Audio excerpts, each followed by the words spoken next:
আসসালামু আলাইকুম। সবাইকে স্বাগত জানাই আরও একবার নতুন আরেকটি ভিডিওতে। কেমন আছেন সবাই?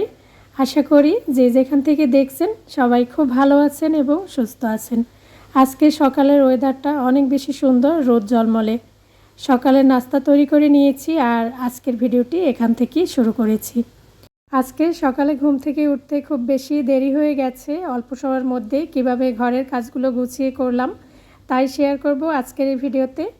আজকে সকালের নাস্তায় ডাল সিদ্ধ করেছি, এই যে ছোলা ডাল ভিজিয়ে রেখেছিলাম রাতের বেলা, সেই সাথে ডিম ভাজি, রুটি তো থাকি, আর একটুখানি মসুর ডাল ভুনা করেছি। তো এগুলোই ছিল সকালের নাস্তার আয়োজন।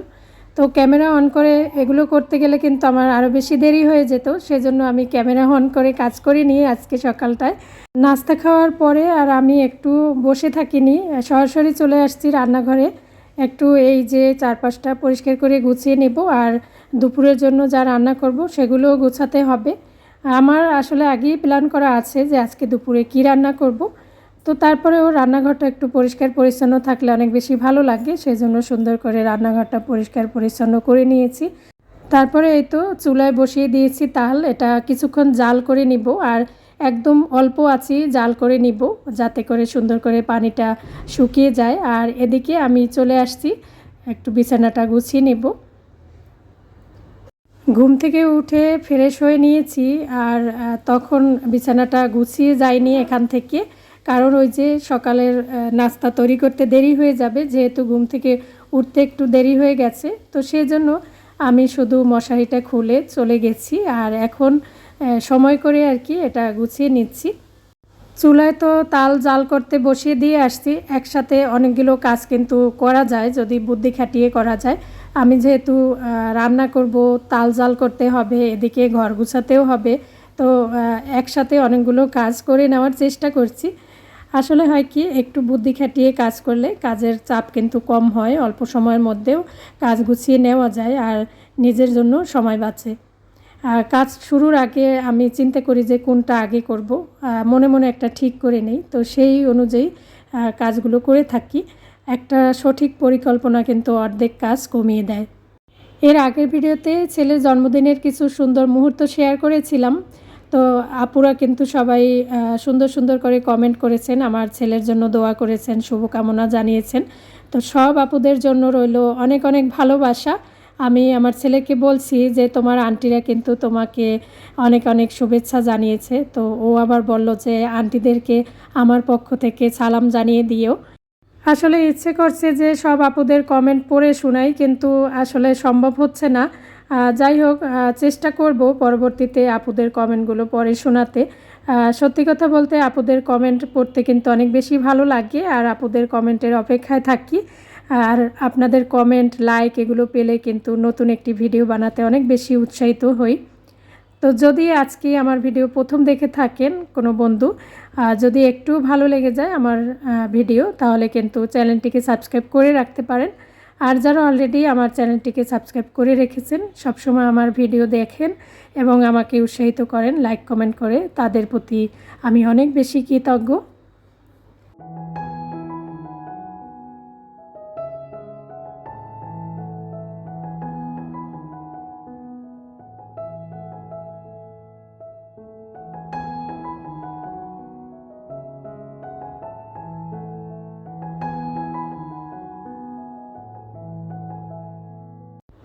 মাঝে মাঝে খুব বেশি কাজের চাপ না নিয়ে ছোট ছোট ভাগে ভাগ করে ঘরের কাজগুলো করলে কিন্তু মন ভালো থাকে, আর সেই সাথে নিজের মাথাটাও ঠান্ডা থাকে, আর সব সময় ঘরবাড়িও গোছানো থাকে।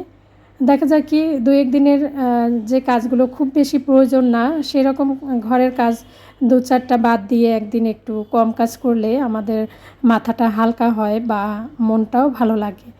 সব দিন যে একদম অনেক বেশি কাজ করতে হবে, 14-15 ঘন্টা কাজ করতে হবে তা কিন্তু না। মাঝে মাঝে একটু নিজের মতো করে কাজ করেও নেওয়া যায়। সংসারে তো প্রচুর কাজ থাকে, কাজ করলে কাজের অভাব নেই, তবে প্রতিদিন যে একই রকম অনেক বেশি কাজ করতে হবে তা কিন্তু না। মাঝে মাঝে একটু অল্প কাজ করলেও কিন্তু ঘরবাড়ি গুছানো থাকে বা সব কিছু পরিপাটি থাকে, সময় মতো রান্নাটাও করে নেওয়া যায়। যেমন আজকে আমি কিন্তু খুব বেশি কাজের চাপ নেইনি, কারণ খুব বেশি একটা কাজের চাপ সব সময় নেওয়া যায় না, এতে করে শরীর খারাপ হয় আর মনটাও ভালো লাগে না। তো কিছু কাজ গুছিয়ে নিয়ে চলে আসছি, একটু রেস্ট নিব। আর এই তো এখন টক দই নিয়ে নিচ্ছি, আমাদের শরীরের জন্য তো অনেক বেশি ভালো টক দই খাওয়াটা। চেষ্টা করি একটু প্রতিদিন টক দই খেতে। আজকে সকাল থেকে ওয়েদারটা এত বেশি সুন্দর, মানে রোদ ঝলমলে, একটু বৃষ্টি হয়নি বা আকাশটাও মেঘলা নেই। যদি কাপড় চোপড় অনেক বেশি ধুয়ে দেওয়া হতো তাহলে কিন্তু শুকিয়েও যেত, কিন্তু ওই যে আমি আজকে তেমন একটা কাজের চাপ নিব না, সেজন্য কাপড় চোপড় ধোয়ার সিদ্ধান্ত নেইনি।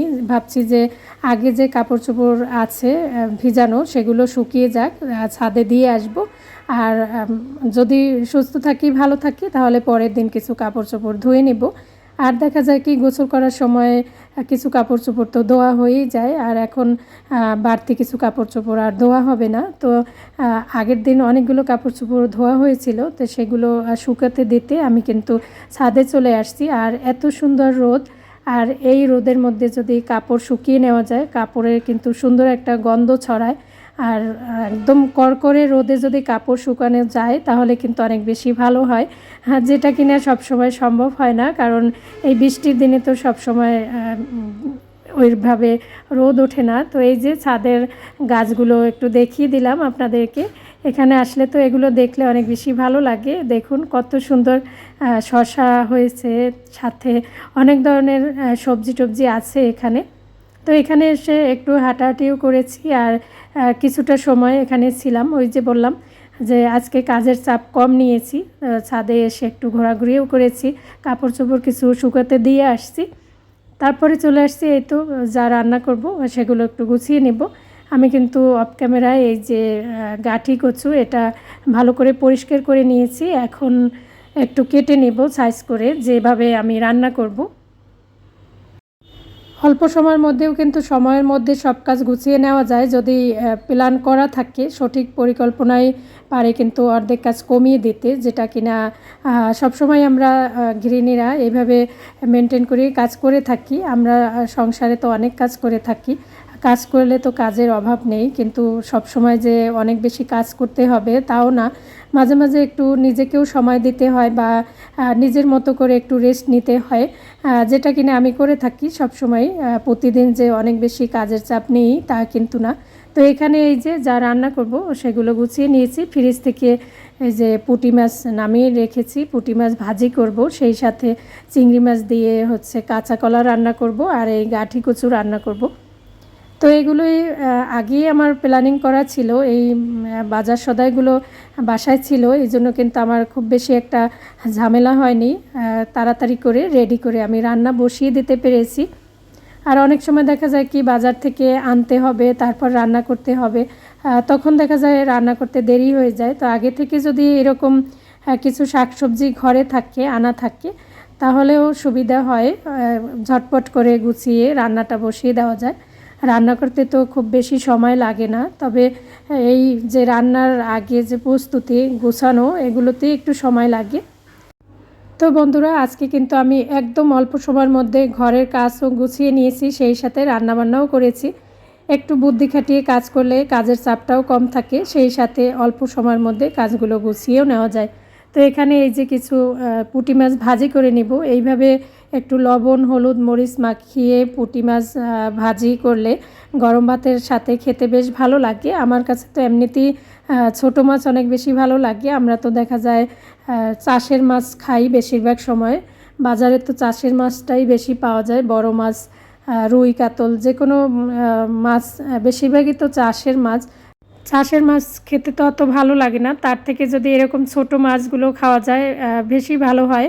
আমি তো পছন্দ করি অনেক বেশি এই ছোট মাছ, মলা মাছ, তারপরে পুঁটি মাছ, ছোট টাইপের মাছগুলো আমার কাছে ভালো লাগে। তো এইখানে তো একটু ভাজি করে নিয়েছি মচমচা করে, আর এটা কিন্তু গরম ভাতের সাথে আমার কাছে অনেক বেশি ভালো লাগে। আর এখানে এই তো একটু কাঁচা কলা রান্না করছি। তো এই কলাগুলো আমাদের এক ভাই তাদের বাড়ির থেকে নিয়ে আসছে আমাদের জন্য, তাদের নিজেদের গাছের কাঁচা কলাগুলো অনেক ভালো ছিল। আর এই যে দেখুন কারেন্ট চলে গেছে বারবার, আমি তো রাইস কুকারে ভাত বসিয়ে দিয়েছিলাম, তারপরে অনেকক্ষণ ধরে কারেন্ট আসছে না, পরে আবার এই যে গ্যাসের চুলায় ভাত রান্না করে নিয়েছি। বাকিটা মানে কিছুটা রান্না হয়েছিল, তখন কারেন্ট চলে যায় আর আসে না। এই কয়দিন ধরে যে কারেন্টে কি অবস্থা করছে, অনেক বেশি সমস্যা করছে। তো যাই হোক, কিছুই করার নেই। তো তারপরে এই তো আমার রান্নাবান্না হয়ে গেছে। এখানে গাঠি কচু রান্না করেছি চিংড়ি মাছ দিয়ে, আর সেই সাথে হচ্ছে পুঁটি মাছ তো ভাজি করেছি, আর এখানে কাঁচা কলা রান্না করেছি চিংড়ি মাছ দিয়ে। তো বন্ধুরা, এতক্ষণ আমার সাথে থাকার জন্য সবাইকে জানাই অসংখ্য ধন্যবাদ। সবাই ভালো থাকবেন, সবার জন্য অনেক অনেক দোয়া রইল, আমাদের জন্যও দোয়া করবেন। আজকে তাহলে এখানেই বিদায় নিচ্ছি। আল্লাহ হাফেজ।